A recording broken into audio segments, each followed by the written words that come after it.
अनहंकार एव च जन्म मृत्यु जरा व्याधि दुख दोष अनुदर्शनम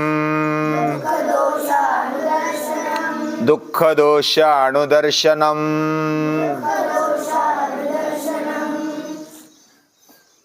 महाराष्ट्र में कुछ संत हुए, महापुरुष जन्मे। हर एक राज्य में, देश में महापुरुष जन्म लेते हैं।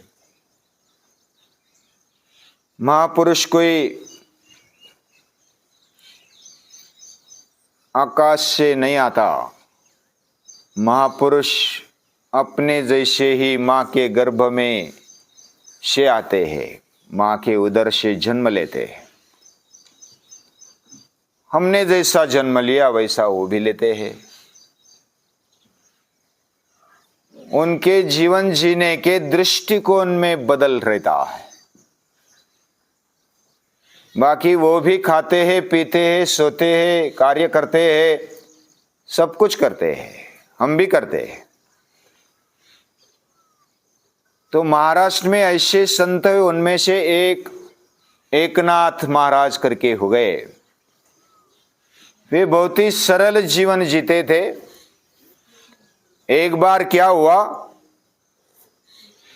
सुबह सुबह उनके दर्शन के लिए एक व्यक्ति आ गया और वो बोलता है कि मैं बहुत प्रयास करता हूं, लेकिन मैं अच्छा जी नहीं पाता। मेरे से कुछ ना कुछ गलतियां हो जाती है। कभी क्रोध आ जाता है, कभी झगड़ा होने लगता है, कभी आलस्य आता है, कभी ऐसा उलट पुलट होते रहता है। तो क्या करो आप बताइए। उस समय जो भी ऐसे महापुरुष होते थे, उनके प्रति बड़ी निष्ठा होती थी। तो एकनाथ महाराज जी ने बोला कि ठीक है, आज जाने देते, कभी मैं बताऊंगा तेरे को। तो ऐसा बोल करके टाल दिया उत्तर।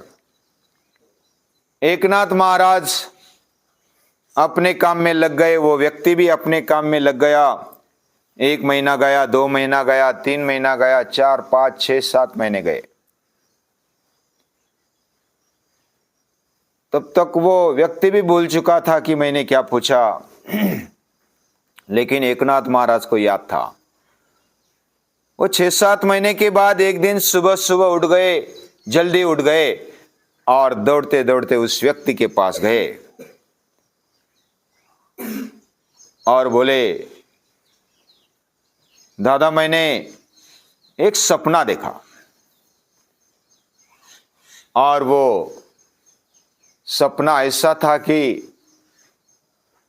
तेरा भी 8 दिन में मरण है, मृत्यु है।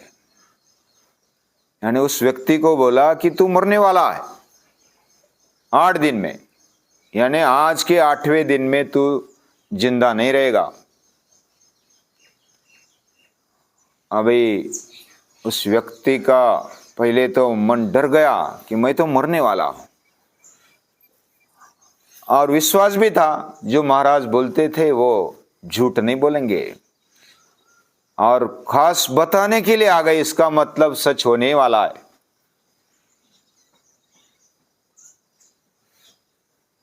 तो फिर संभालना,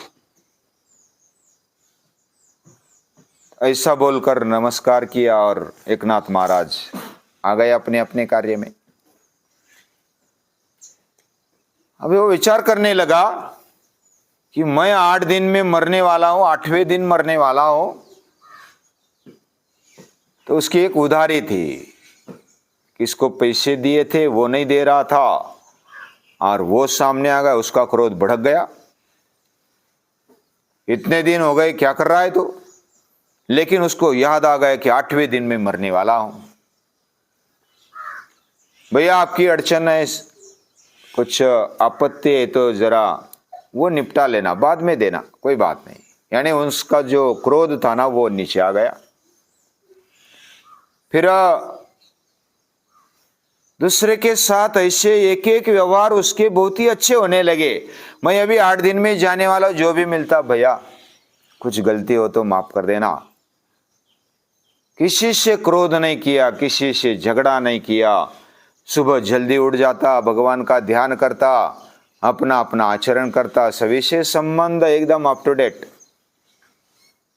यानी किसी का लेना देना था, उल्टा लेना रह गया, लेकिन जो देना था मुझे फिर से वापस जन्म लेना पड़ना चाहिए, तो जो भी देना था वो दे दिया।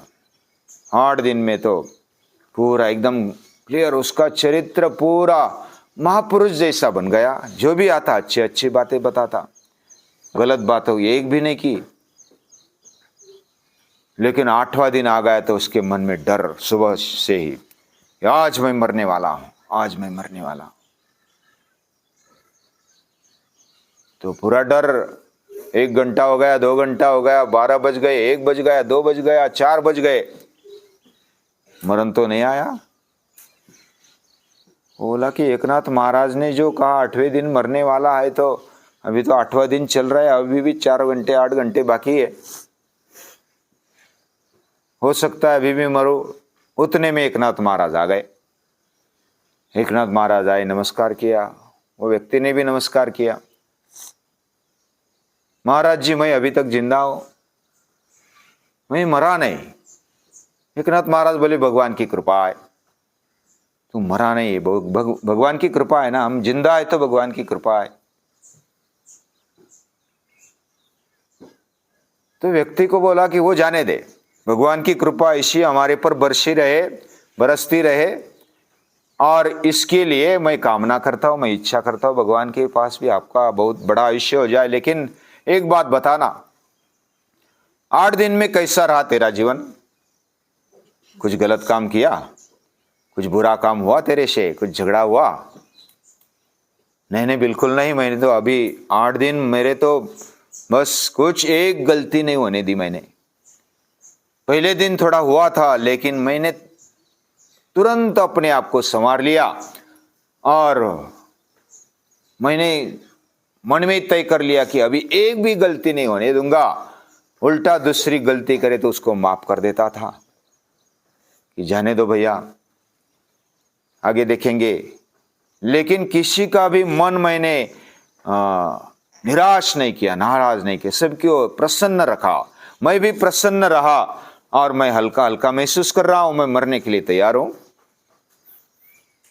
तो बस एकनाथ महाराज वही बोले कि जो गलती होती है ना, वह हम मरने वाले नहीं है, हम तो बस अमर है, ऐसा समझ के हम जीते हैं। ऐसा करना कि हर रोज मेरी मृत्यु अभी आने वाली है, ऐसा समझ के हमें जीना चाहिए। और जब ऐसा जिएंगे तो एक भी गलती होने की संभावना नहीं रहती। वैसे गीता भी कहती किसका हमें ध्यान करना चाहिए, याद करना चाहिए, किसको अनुदर्शन करना चाहिए। जन्म मृत्यु जरा व्याधि दुख दोषानुदर्शनम, ये बातों का हमें अनुदर्शन करना चाहिए, यानी कि बार बार उस बातों को हमें याद करना चाहिए। कौन सी बातें? मुझे जन्म मिला, क्यों मिला? मुझे जन्म मिला है तो मृत्यु मिलेगा ही मिलेगा। जन्म मृत्यु जरा व्याधि, यानी बुढ़ापा भी आने वाला है। हमारी ताकत वैसे की वैसी नहीं बने रहती, बुढ़ापा आता है, मृत्यु आती है, दुख दोषान व्याधि भी आती है, दुख भी आता है, दोष भी आते हैं। उन सभी का स्वीकार करते हुए हमें सावधान जीना चाहिए, सतर्क जीना चाहिए। और ये कब जी पाएंगे? इंद्रियार्थेषु वैराग्यम अनहंकार एवच, हमें अहंकारी होकर के नहीं जीना चाहिए। इंद्रियार्थेषु वैराग्यम, जो आसक्ति है इंद्रियों के अंदर, हमारे मन के अंदर, उस आसक्ति को छोड़कर वैराग्य का धारण करते हुए, हम वैराग्य का अर्थ कैसा कर लेते हैं कि भगवे कपड़े धारण कर लिए, गंध बिंद ले लिया, माला पहन ली, रुद्राक्ष की माला, और चल दिए हिमालय की ओर, तो वैराग्य हो गया। लेकिन ये तो एक पार्ट है वैराग्य का। कपड़े बदलना मतलब वैराग्य नहीं है। हमारे मन से आसक्ति न होना, हमारे मन में लालच न होना, यानी कुछ खाने की चीजें बस मुझे चाहिए, बाय बोरो और स्टिल, यानी खरीद कर लो, उधार ले लो या तो चोरी कर लो, लेकिन चाहिए। ऐसे जो करते हैं ना, वो लालच में आ जाते हैं। उनके जीवन में मन में लालच होता है कि बस ये मुझे मिलना ही चाहिए। और ये लालच हमें ये वैराग्य नहीं देती। वैराग्य कैसा है? मिले तो अच्छी बात है, नहीं मिले तो और अच्छी बात है। इतना यानी कोई मिले तो बहुत कूदने लगते, नाचने लगते, नहीं मिले तो रोने लगते। तो मिलने पर भी अच्छा हुआ मिला, नहीं मिलने पर भी और अच्छा हुआ, कोई बात नहीं है, भगवान को देने की इच्छा नहीं है, ऐसा समझ के और आनंदी रहना। तो मेरे जीवन में हमने यानी कि मैंने जो भी बात हमें अच्छी लेनी है तो कुछ छोड़ना चाहिए। अगर हम इंद्रियों के प्रति सावधान रहेंगे, इंद्रिय कहां खींचती है हमें? जो विषय होता है, कुछ पूछना है ध्रुव को। हाँ, वही बात बता रहा हूं। वैराग्य मतलब वैराग्य, राग उसमें है, राग और विराग। वी यानी विरुद्ध और राग यानी क्रोध नहीं, राग यानी लालच। ये समझ में? लालच पता है ना? किसी समझो कि मुझे चॉकलेट चाहिए, ये लालच है, और वो नहीं चाहिए, अगर किसी ने नहीं दिया तो हम रोने लगते, इसका मतलब हमारे मन में लालच है। और नहीं भी मिले तो भी हम हंसते हैं, खेलते हैं, मिले तो भी कोई बात नहीं है। तो मिले यानी फोकट का नहीं लेंगे, ये भी वैराग्य है। वैराग्य यानी छोड़ने की वृत्ति। हमें मिले तो अच्छी बात है, नहीं मिले तो और अच्छी बात है। ये छोड़ने की वृत्ति हमारे अंदर आ गई तो हम वैरागी होने लगे। यानी कि वैरागी मतलब भस्म वगैरह फास लिया, दाढ़ी जटा बढ़ा लिए, भगवे कपड़े धारण किए, वैरागी हो गए। तो वैराग्य का वो प्रतीक है। लेकिन वैराग्य यानी मन में, अंतःकरण में ऐसी लालच को छोड़ देना, ये वैराग्य है। ऐसा हमारे जीवन में आ जाए तब हम एक एक बात को बहुत ही जागृति से उसका सामना कर सकते, उसको जीवन में सहजता से स्वीकार कर सकते। इसलिए जन्म, मृत्यु, जरा, व्याधि, दुख, दोष, इनका अनुदर्शन करना चाहिए। इसको बार बार हमारे मन में, ये हमारे जीवन में आने वाला है, ऐसा सोचकर ही आगे चलना है। तो हम सावधान रहेंगे और जो लालच में आएंगे वो नहीं आ सकेंगे, अहंकार भी नहीं करेंगे। लेकिन ऐसा नहीं कि कुछ भी नहीं करेंगे।